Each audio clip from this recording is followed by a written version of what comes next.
Hello YouTubers, and welcome back to my channel. We are officially in Oscar movie time, with the Oscars having aired just about somewhere between 10 to 14 days ago, depending on the release of this video.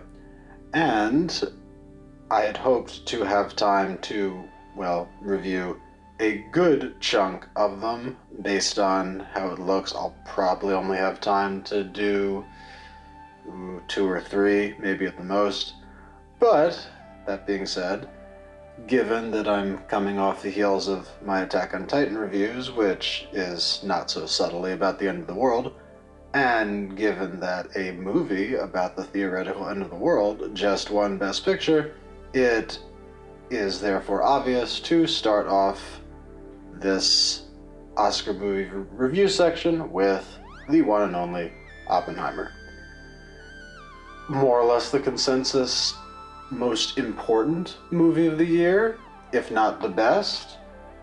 A lot of moving parts. How many of them gel together? How many of them do not? It is a very interesting exercise to undertake. The way these reviews work is that I will be going through a series of tenets based off of an architectural structural analysis, and then give a color ranking for each tenet, averaging them out together to get an overall review of the movie. And I haven't reviewed a whole lot of movies yet on this channel, so to keep in mind with movies is that to look for blue as the standard bearer for a very good movie. Because I think compared to television shows which have so many more moving parts, a movie can land its central theme, I think, slightly more easily and maintain it than a television show. But with less moving parts, I think sometimes reaching the higher rankings like Purple and Beyond aren't, like, a great movie may not reach as high as a spectacular TV show. But that's all hearsay until we actually get down to it, so let's begin. Number 1, levels of scale. And we're going to go high right off the bat with the purple. Because metaphorically, we have the fission and fusion sections of the film as different, quote, levels of scale across time, with both of them circling each other and eventually converging by the end. And we also link both of these levels to character, as the fission section is meant to highlight Oppenheimer and fusion is meant to link Strauss. Both also represent the different effects of the human condition, that we first have an instinct to craft and push ideas together, but once they start cascading the outward chain reaction, more props for this when it comes to echoes, but the outward chain reaction, fusion, becomes almost inevitable, a thought crystallized by the film's ending. Of course, all of this work is linked to the actual quantum physics of how atoms actually react. And in all honesty, the only reason I wouldn't go rainbow here, because when you talk about levels of scale, from the micro to the macro connected to the character, is pretty spectacular. But I think I've seen stronger uses of levels of scale in Nolan's own movies, namely Interstellar and especially Inception. So it's at least at that level, if not maybe a tick below, but purple is still spectacular, and purple it is. Strong centers is also purple. And I was initially going to give this tenet a blue, because on paper the strong center is very clear for a movie to be, which is, it's literally there in the title, it's a biopic, it's the strong center is a character.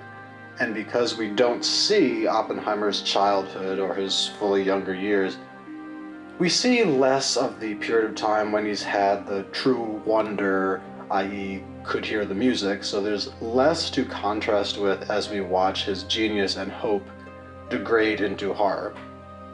But on careful consideration when thinking about how this movie is constructed, it is eminently ambitious and impressive, with the two different timelines circling each other from the beginning.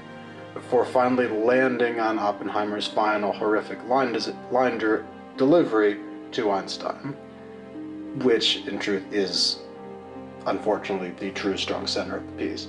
And balancing this many moving parts to have them land on this final center is worthy of a purple in my opinion. Not a rainbow because it's not completely character-based, this part of it, and the execution isn't perfect, more on that later, but still spectacular.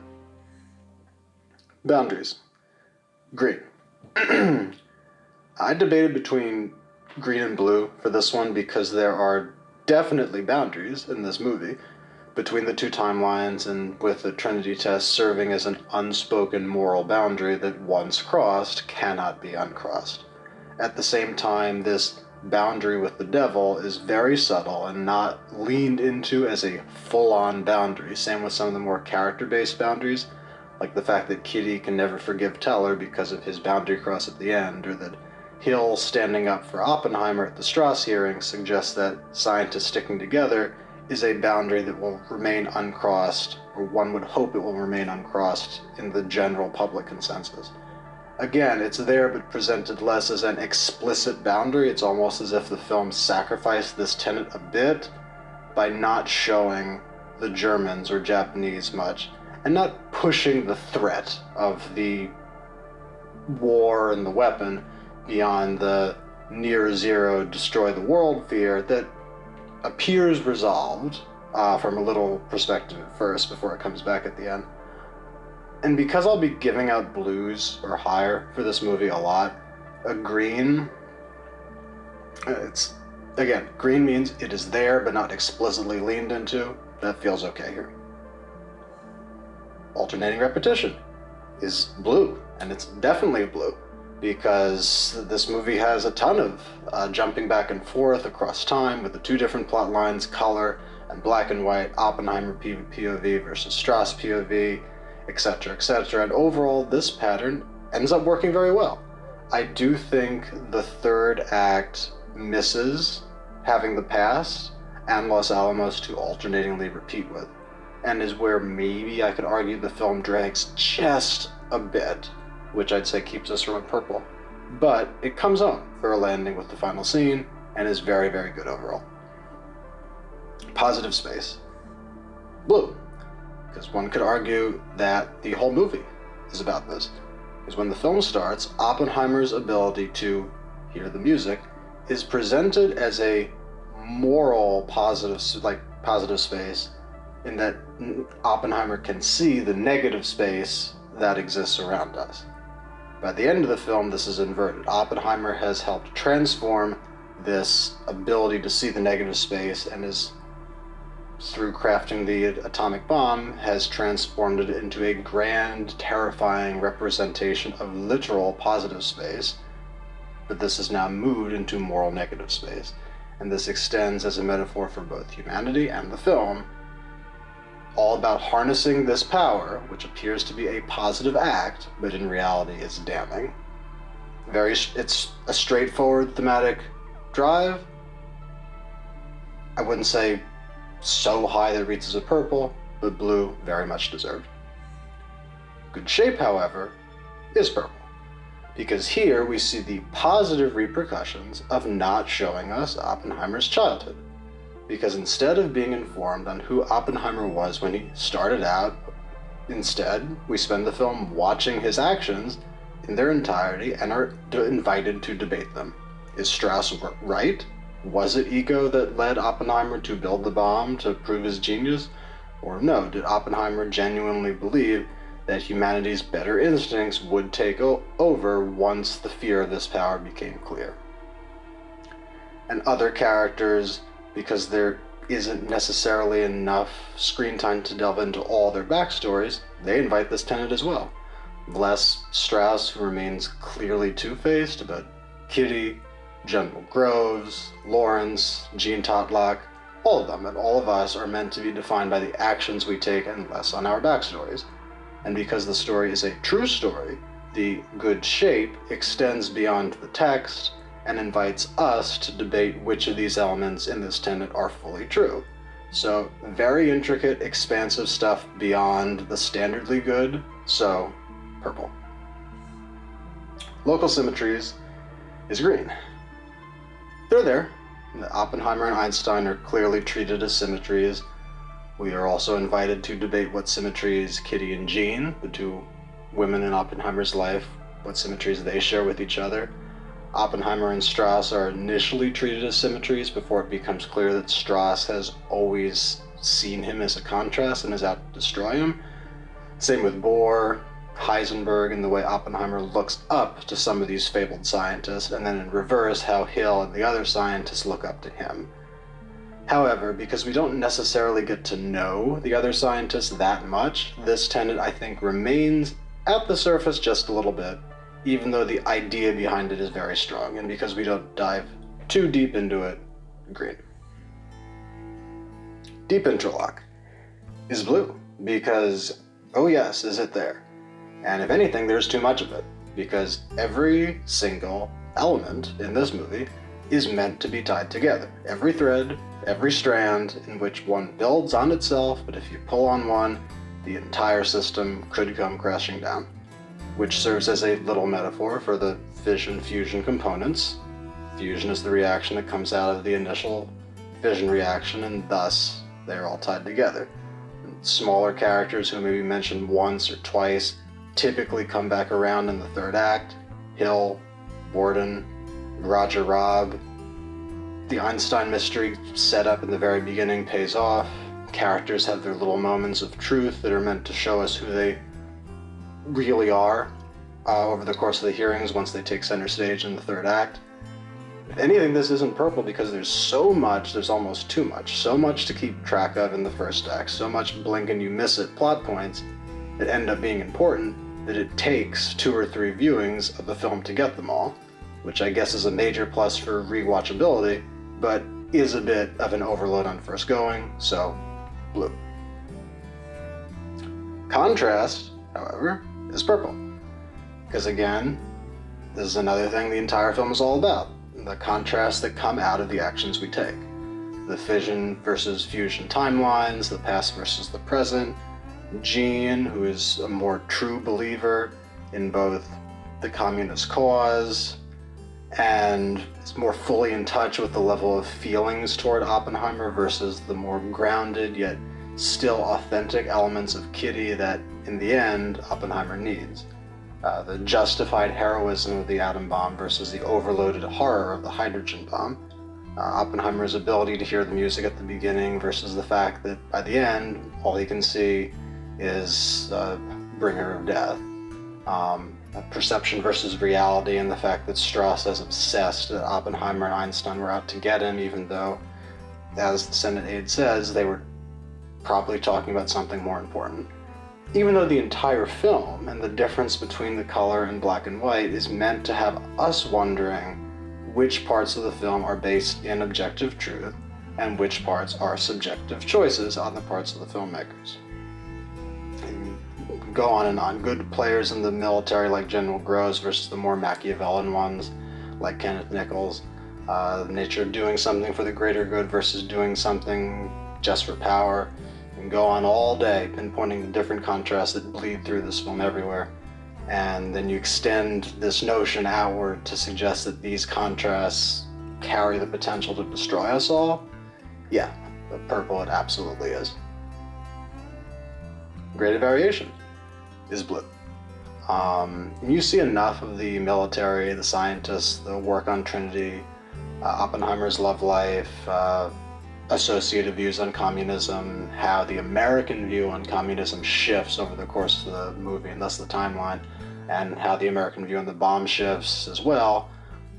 And the things we don't see, namely the threat of the Germans and the little dropping of the bomb on Japan, honestly, I think enhance the movie in this tenet at the very least, focusing less on visceral horror or an explicit righteous cause, but how our graded views on the matter can change and did change over time, and unfortunately ended us up on the track where we still are today. And all this is tied to Oppenheimer's character changes gradually. I wouldn't say the rest of the characters have enough graded variation to go purple, but given the effects on the world and tying it into our lead and center, blue. Roughness is green. Again, since I tend to use this to look at roughness both in character and the greater world, it does suffer a bit, because again, we don't really see the Nazis or the Japanese, we don't see that greater world, and a lot of the characters exist to enhance the graded variation across different societal aspects and character beats for our leads. Because of this, I lean more into it's there, but the film is focusing more on other tenets at somewhat of an expense to this one, which is fine, but there's a lot of stuff in this movie. A lot of it is, one could say, rough, but outside of the center pieces, they're meant to enhance the center, not be rough on their own, so thus green feels right. Echoes, I initially was only leaning blue here because I thought there weren't a ton, again, I didn't think there were a ton of the supporting character echoes enough to enhance it, but on careful consideration, that's not true. And even smaller characters, in this case, do echo different ideas that are meant to be in conversation with each other.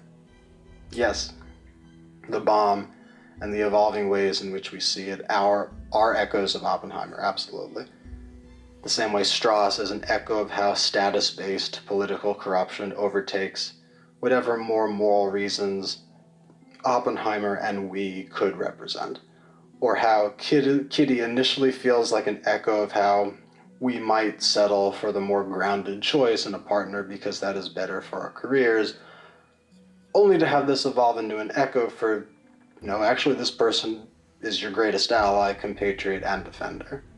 That the different ending points of Teller, Lawrence, Rabi, and Hill echo a spectrum of post-Trinity test ideas that a scientist could land on afterward.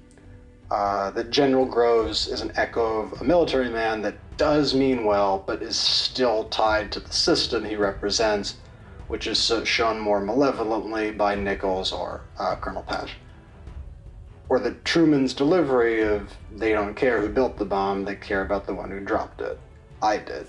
Shows a pragmatic but very cold view on how power in the world works. Or that the Alden Ehrenreich Senate aide character, I think, is meant to serve as an audience surrogate. This work extends to aforementioned quantum physics as well, with the aforementioned fission-fusion metaphors, how the hearing of music of the different quanta can degrade into terrifying singularity if we're not careful, or even symbolically how the pitter-patter of raindrops can echo nuclear explosions. But truthfully, what really gets this tenet to purple is the last most powerful echo. When I came to you with these calculations, I thought we might start a chain reaction that would destroy the world. I believe we did. The music doesn't let you forget it either. More about this, however, in about 5 seconds. Because Void is next, and it is also purple. And like Echoes, I think this would be a blue as well, because the film doesn't truly make the threat of the Nazis explicit, but instead follows the first rule of horror and owns it, extending from both the Nazis to the destruction of the Japanese. And you feel this evolving Void threat, and that's all good, especially the Trinity test. If we're basing Void on the principle that the scariest, most deadly things are seen in open spaces and in silence, instead of bombastity, the extended 20-minute sequence in the film with multiple crisscrossing timelines stands out as the moment when we were meant to sit back, pause, and look this Void in the eyes. And all of that would be blue, when all the chaos crystallizes into something horrifically clean. But what elevates this film to purple, just like Echoes, is the last scene. Because it not only lands the film's true void, and its true strong center, spectacularly, but it forces the audience to bring this void out into the real world, whether we like it or not. And I think this is one of the primary reasons why this movie has had an extended shelf life in the conversation. I think it still is going to, many months, if not years into the future, unfortunately. And is the movie of the time right now. And for all those reasons, yeah, purple. Intercom, however, is white. Going from that purple and the film's highest elevation to arguably maybe its only true flaw, which is its pacing.